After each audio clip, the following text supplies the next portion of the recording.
यार बहुत बहुत बहुत बहुत खुशी हो रही है यार, इतनी खुशी यार। तो अभी मैं पहुंच चुका हूँ चित्तौड़गढ़ फोर्ट पे और ये है चित्तौड़गढ़ फोर्ट का मैप।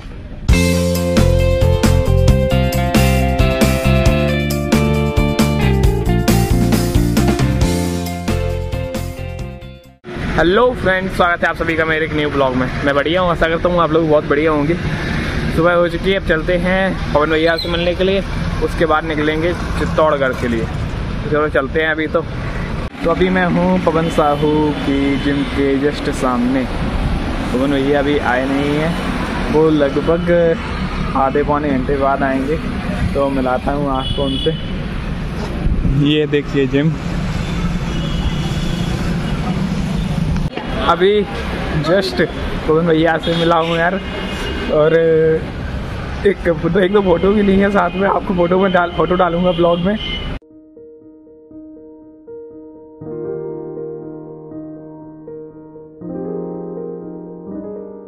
यार बहुत बहुत बहुत बहुत खुशी हो रही है यार, इतनी खुशी यार। मैं मिस्टर इंडियन है का चल रहा, भाई से ही मिलने गया था, लेकिन वो तो थे नहीं घर पे। भाई से मिला, भाई ने सपोर्ट भी किया है, और मतलब बहुत बढ़िया लगा यार, इतनी ज़्यादा खुशी हो रही है मिलके यार। आज फर्स्ट टाइम यार।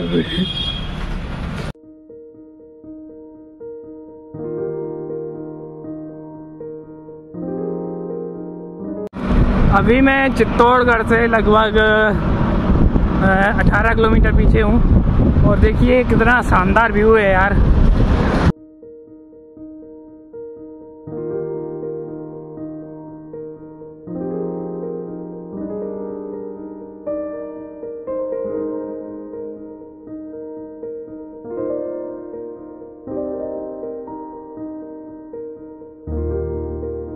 तो अभी मैं चित्तौड़गढ़ पहुंच चुका हूं और किले के लिए जा रहा हूं। अभी मैं हूँ रास्ते में, ये देखिए ये रास्ता, और ये है किला।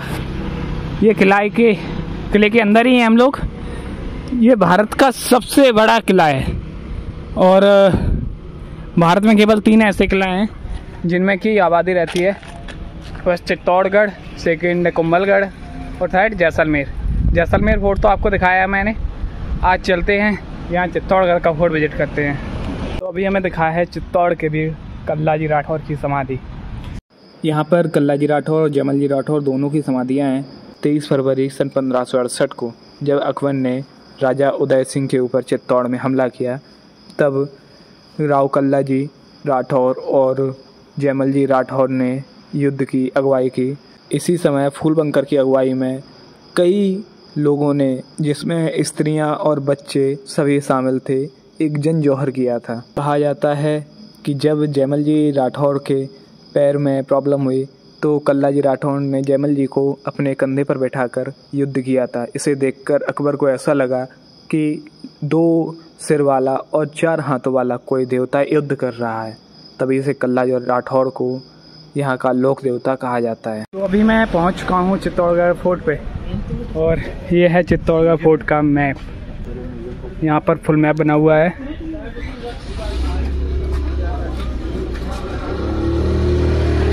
तो चलो चलते हैं और ये करके देखते हैं। आज तो रात यहीं पर स्टे किया जाएगा, देखते हैं कहाँ रहते हैं। तो अभी हम आ चुके हैं राणा कुंभा महल पर, तो चलते हैं अंदर, करते हैं एंट्री।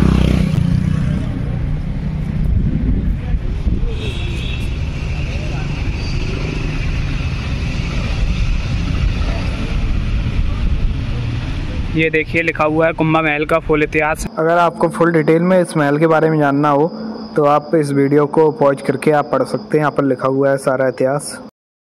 महाराणा कुंभा राजस्थान के शासकों में सर्वश्रेष्ठ थे। इन्होंने 1433 से 1468 तक मेवाड़ पर शासन किया। इन्होंने 35 वर्ष की अल्पायु में लगभग 32 दुर्गों का निर्माण करवाया, जिसमें चित्तौड़गढ़, अचलगढ़ और कुंभलगढ़ भी शामिल है। वैसे चित्तौड़गढ़ दुर्ग का निर्माण मौर्य शासनकाल में हुआ था, लेकिन इसका जो आधुनिक निर्माण है वो महाराणा कुंभा के टाइम हुआ। इन्होंने इस महल में कई देवालय और किले बनवाए हैं। महाराणा कुंभा के विजय की गाथा यहाँ पर स्थित विजय स्तंभ साफ साफ सुनाता है। ये है कुंभा महल का खजाना कक्ष। नीचे माता लक्ष्मी का मंदिर बना हुआ है। क्योंकि खजाना जहाँ रहता है वहाँ लक्ष्मी रहती हैं। ये है चौक जहाँ पर राजकुमारों को शस्त्र विद्या सिखाई जाती थी।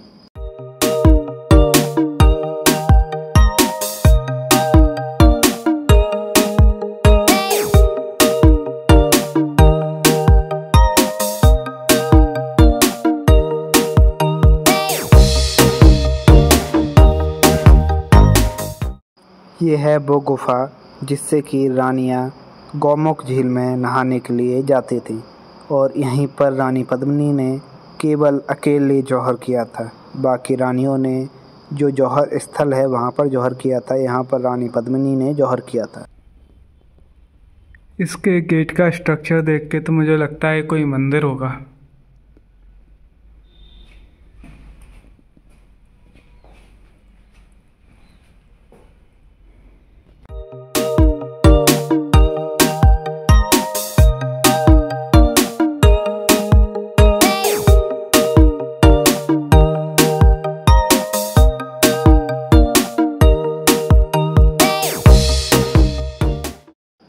तो अब राणा कुंभा महल को विजिट करने के बाद और वहाँ की सुंदरता को अनुभव करने के बाद हम निकल आए हैं चित्तौड़गढ़ दुर्ग के दूसरे हिस्से में और अब हम जा रहे हैं जैन मंदिर की ओर।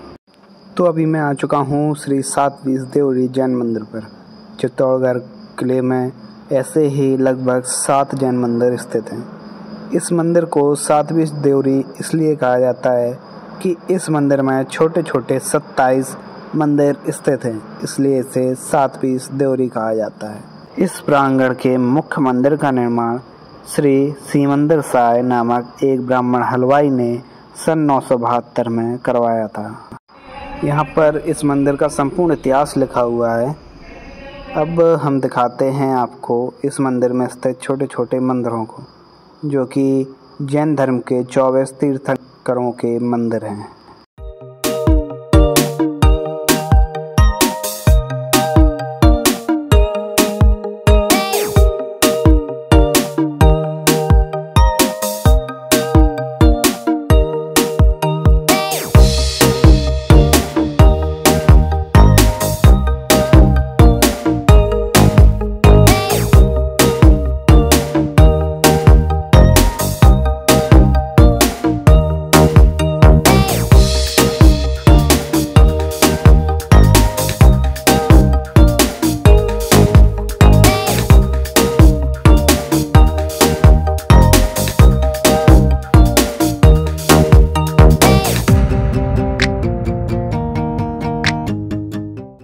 इसी मंदिर के पीछे वाले भाग में 2 मंदिर और स्थित हैं, जिनका निर्माण 1448 और 1530 में श्रेष्ठी तोलासा और श्रेष्ठी कर्मासा जी ने करवाया था।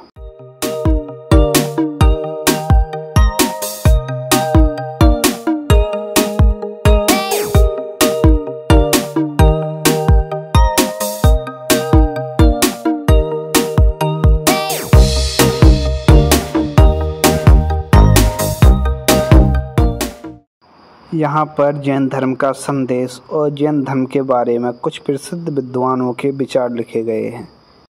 ये आचार्य श्री हरभद्र सूरी जी की प्रतिमा है और ये आचार्य विजयपति सूरी, ये श्री भामा शाह और यहाँ पर श्री कर्मासा जी की प्रतिमा है।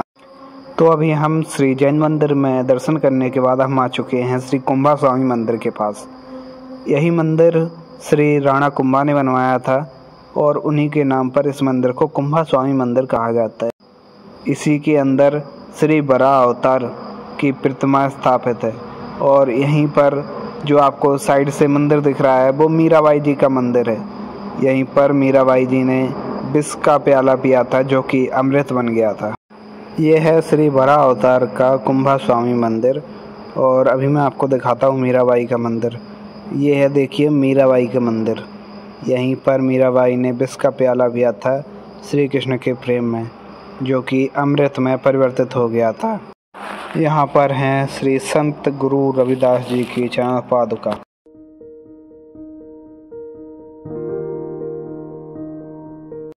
इसी कुंभा स्वामी मंदिर के जस्ट सामने स्थित है विजय स्तंभ।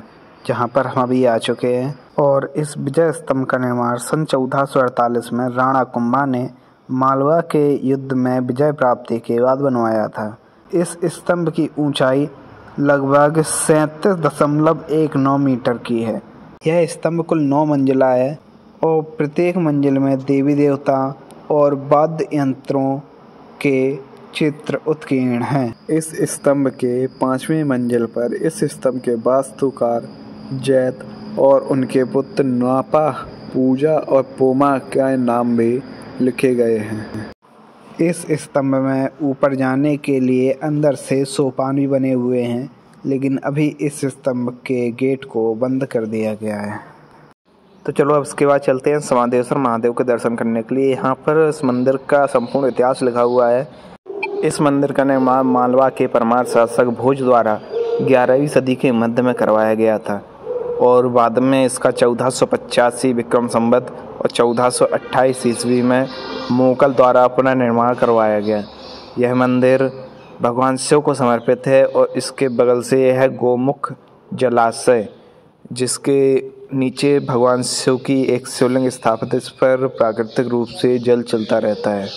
इसी के अंदर वो सुरंग खुलती है जो मैंने आपको राणा कुंभा महल में दिखाई थी, जिससे पद्मिनी यहाँ पर स्नान करने के लिए आया करते थे। इस मंदिर के अंदर भगवान शिव की 3 मुख वाली प्रतिमा स्थापित है। अभी मैं आपको दर्शन कराता हूँ। ये देखिए जस्ट सामने मेरे, ये देखिए सामने 3 मुख वाली भगवान शिव की प्रतिमा स्थापित है, जिसे त्रिमुखी शिव भी कहा जाता है। और इन्हें समाधेश्वर शिव इसलिए कहा जाता है क्योंकि आप पता ही होगा आपको कि भगवान शिव हमेशा समाधि में लीन रहते थे, तो इसलिए इन्हें समाधेश्वर महादेव कहा जाता है। तो अभी मैं पहुंच चुका हूं चित्तौड़गढ़ फोर्ट की उस धरती पर जहां पर हजारों वीरांगनाओं ने अपने प्राण न्यौछावर कर दिए अपने सतीत्व और अपनी मातृभूमि की रक्षा के लिए। यहाँ पर 3 जौहर हुए हैं। पहला जौहर 17 अगस्त 1303 ईस्वी को रतन सिंह की पत्नी पद्मिनी के नेतृत्व में हुआ है, जिस पर पद्मावती मूवी भी बनी हुई है, जब अलाउद्दीन खिलजी ने आक्रमण किया था। दूसरा 29 मार्च 1535 को राणा सांगा की मृत्यु के पश्चात, जब उनका कोई उत्तराधिकार नहीं था, तो उसी की अव्यवस्था का फायदा उठाने के लिए गुजरात के शासक बहादुर शाह ने चित्तौड़ पर आक्रमण किया था। इसी समय राणा सांगा की विधवा पत्नी कर्णावती के नेतृत्व में दूसरा जौहर हुआ। तीसरा जौहर 7 अप्रैल 1568 ईस्वी को हुआ, जो कि फत्ता सिसोदिया की पत्नी फूलबंकर के नेतृत्व में हुआ। तभी जयमल राठौर और कल्ला राठौर युद्ध में शहीद हो गए थे। तो अभी हम आ चुके हैं पद्मिनी महल के जस्ट सामने, राणा रतन सिंह की पत्नी रानी पद्मिनी के महल के सामने। यहाँ पर इस महल के बारे में संपूर्ण इतिहास लिखा हुआ है। इसे जल महल भी कहा जाता है। अभी मैं आपको दिखाता हूँ अंदर से इस महल के नज़ारे, और इसे जल महल क्यों कहा जाता है वो भी बताऊँगा। तो यह है कुछ अंदर से इस महल के नज़ारे, और यहाँ पर कितनी बढ़िया हरियाली है यार, फूल पेड़ वगैरह सब कुछ है यहाँ पर।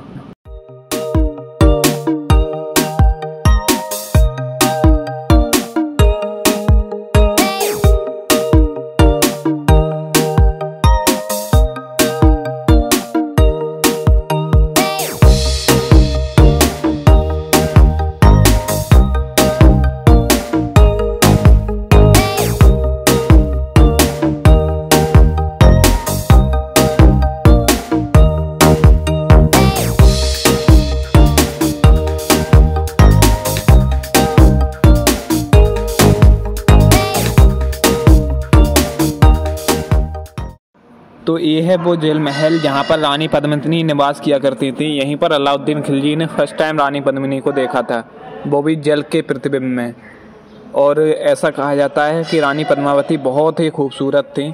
इसका अंदाज़ा मलिक मोहम्मद जैसी ने जो पद्मावत काव्य लिखा है उससे लगाया जा सकता है। यहाँ पर रानी पद्मिनी निवास किया करती थी। यहाँ तक पहुँचने के लिए बोट से जाया जाता था। तो अब आप इसे देखकर अंदाज़ा लगा ही सकते हैं कि इसे जल महल क्यों कहा जाता है। तो रानी पद्मिनी महल में विजिट करने के बाद अब हम चल रहे हैं एक ऐसे मंदिर पर जो कि यहाँ का सबसे प्राचीन महालक्ष्मी जी का मंदिर है। तो यहाँ सीढ़ियों से होते हुए जाना पड़ेगा। वो जस्ट सामने आपको मंदिर दिख रहा होगा। तो चलो चलते हैं और आपको दर्शन कराते हैं मंदिर में। अभी बस पहुंचने ही वाले हैं, थोड़ी सी और सीढ़ियाँ बाकी है। ये देखिए मंदिर, ये महालक्ष्मी जी का मंदिर है जो कि यहाँ का सबसे पुराना मंदिर है। तो अब हम आ चुके हैं इस महल के पिछले हिस्से, पिछले गेट सूरज पोल पर। ये वही जगह है जहाँ पर राणा रतन सिंह को अलाउद्दीन खिलजी ने धोखे से बंदी बनाया था और गोरा बादल ने अपनी चतुराई दिखाते हुए उन्हें आज़ाद करवाया था। ये आपको यहाँ पर जो ज़मीन दिख रही है, यहाँ पर अब कुछ घर बन चुके हैं, कुछ खेतियाँ हैं। तो ये उस टाइम राजमहल की संपत्ति हुआ करती थी जो लोगों में दान की गई थी।